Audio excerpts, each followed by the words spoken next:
Hezkuntza ministroak aurkeztu duen erreforma berria ez da Euskadiren, Asturiasen, Kanariasen, Andaluziaren eta Kataluniaren gustokoa.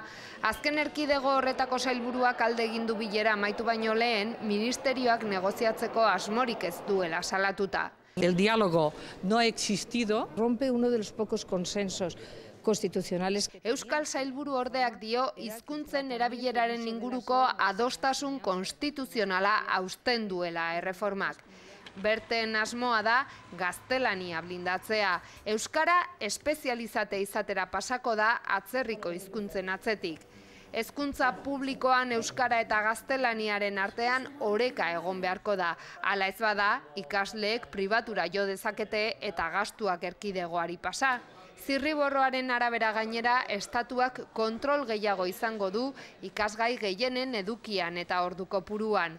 Eta erlijioa itzuliko da eskoletara.